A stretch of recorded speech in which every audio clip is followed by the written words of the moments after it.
আসসালামু আলাইকুম। মাটির চুলোয় রান্নাবান্না চ্যানেলে আপনাদের সবাইকে স্বাগতম। আজ আমি নতুন একটা রেসিপি আপনাদের সাথে শেয়ার করব। আজ আমি মূলা শাকের একটা নতুন রেসিপি শেয়ার করব। মূলা শাক তো অনেকভাবে খেয়েছেন, কিন্তু এভাবে মনে হয় কখনো মূলা শাক খাওয়া হয়নি। জীবনে কখনো যারা মূলা শাক খান নাই, তারা এভাবে যদি একবার এই মূলা শাক রান্না করে খান, তাহলে অবশ্যই খেতে ভালো লাগবে। আশা করি রেসিপিটা আপনাদের অনেক ভালো লাগবে। আমি এখানে প্রায় 3 আটির মতো মূলা শাক নিয়েছি। মূলা শাকগুলো আমি পাশের জমি থেকে তুলে এনেছি, একদম টাটকা মূলা শাক। মূলা শাকের সাথে ছোট ছোট মূলাও আছে। ছোট মাছ দিয়ে এই মূলোটা চচ্চড়ি করলে অনেক ভালো লাগে। এখন আমি মূলা থেকে শাকগুলো আলাদা করে কেটে নেব। সবগুলো শাক আমি আলাদাভাবে কেটে নেব। আমার সবগুলো শাক কেটে নেওয়া হয়েছে। এখন আমি এই শাকগুলো একদম মিহি করে কুচি করে নেব। তার জন্য আমি শাকগুলো মাঝখান থেকে কেটে একদম ভালোভাবে কুচি করে নেব। দেখতেই পাচ্ছেন যে আমি কিভাবে কুচি করে নিচ্ছি। ঠিক একদম মিহি করে এইভাবে কুচি করে নিতে হবে।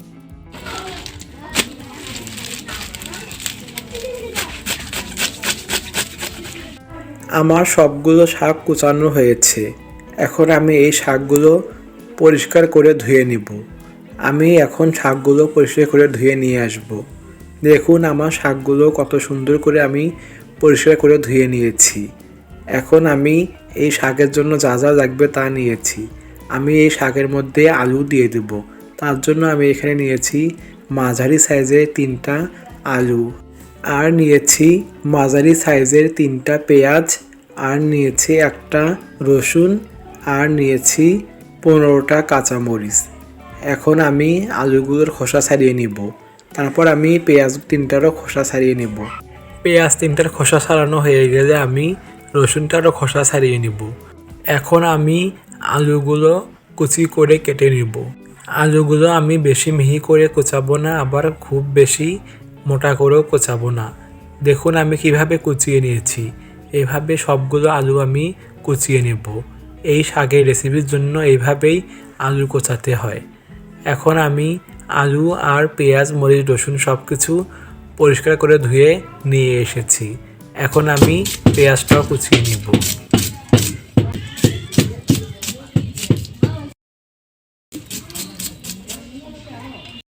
পেঁয়াজগুলো কোচানো হয়েছে। এখন আমি কাঁচামরিচগুলো কেটে নেব। তার জন্য আমি কাঁচামরিচগুলো মাঝখান থেকে দুভাগ করে ফালি করে কেটে নেব। সবগুলো কাঁচামরিচ কাটার পর এখন আমি রসুনগুলো কুচি করে নেব। এভাবে আমি সবগুলো রসুন কুচিয়ে নেব। পেঁয়াজ, রসুন, মরিচ সবগুলো কাটা হয়েছে। এখন আমি কড়াইটি চুলায় বসিয়ে দিয়ে কড়াইয়ের মধ্যে আমি শাকগুলো দিয়ে দিব সিদ্ধ হওয়ার জন্য। আগে থেকে ধুয়ে কেটে রাখা শাকগুলো আমি এখন কড়াইয়ের মধ্যে দিয়ে দিব। তারপর আমি এর মধ্যে দিয়ে দিব হাফ চা চামচ পরিমাণ লবণ। আমি আগেই বেশি লবণ দিয়ে দিব না, কারণ সিদ্ধ হওয়ার পর রান্না করার সময়ও আমি আর একটু লবণ দিব।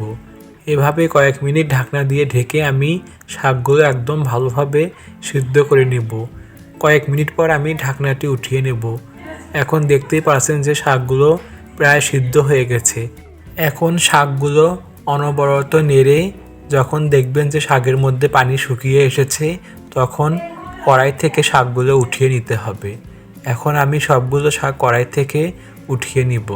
শাকগুলো কড়াই থেকে উঠিয়ে এখন আমি কড়াইয়ে দিয়ে দিব 1 টেবিল চামচ পরিমাণ সয়াবিন তেল।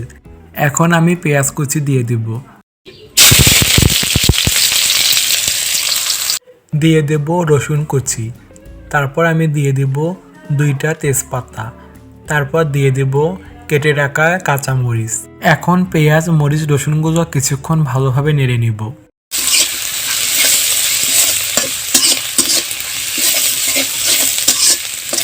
পেঁয়াজ, রসুন, মরিচ কিছুক্ষণ নেড়ে আমি এর মধ্যে দিয়ে দিব হাফ চা চামচ পরিমাণ জিরা। জিরা দিলে একটা ভালো ফ্লেভার আসে আর খেতেও ভালো লাগে। এখন আমি পেঁয়াজ, রসুন, মরিচগুলো বাদামি করে নিয়ে এর মধ্যে আগে থেকে কেটে রাখা আলুগুলো দিয়ে দিব। এখন আমি আলুর সাথে পেঁয়াজ, মরিচ, রসুনগুলো কিছুক্ষণ নেড়ে নেব। কিছুক্ষণ নেড়ে আমি এর মধ্যে দিয়ে দেব 1 চা চামচ পরিমাণ লবণ। দিয়ে দেব হাফ চা চামচ পরিমাণ হলুদের গুঁড়া। এখন আমি লবণ হলুদের সাথে আলুগুলো কিছুক্ষণ ভালোভাবে নেড়ে নেব।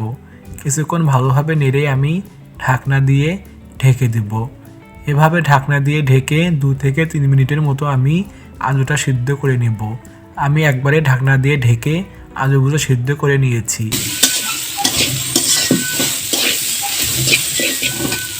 আলুগুলো কিছুক্ষণ নেড়ে আমি এর মধ্যে আগে থেকে ভাপিয়ে রাখা শাকগুলো দিয়ে দিব। এখন আমি শাকের সাথে আলুগুলো ভালোভাবে কিছুক্ষণ নেড়ে নেব।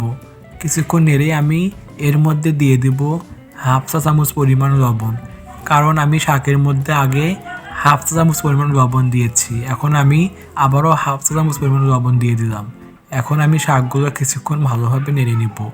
কিছুক্ষণ নেড়ে আমি এর মধ্যে দিয়ে দিব হাফ টেবিল চামচ পরিমাণ সয়াবিন তেল। মূলা শাক একটু খসখসে টাইপের হয়, তার জন্য একটু তেল দিয়ে দিলাম।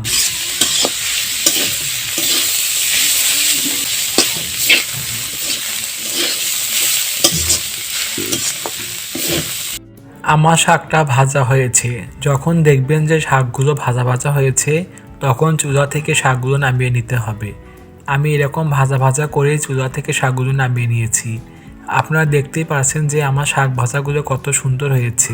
গরম ভাত, রুটি, পরোটা সবটার সাথেই খুব সুন্দরভাবে খেতে পারবেন এই আলু আর শাকের রেসিপি। এরকম নতুন নতুন রেসিপি পেতে দয়া করে আমার এই মাটির চুলোয় রান্নাবান্না চ্যানেলটি সাবস্ক্রাইব করে পাশেই থাকবেন, আর লাইক কমেন্ট শেয়ার করতে ভুলবেন না।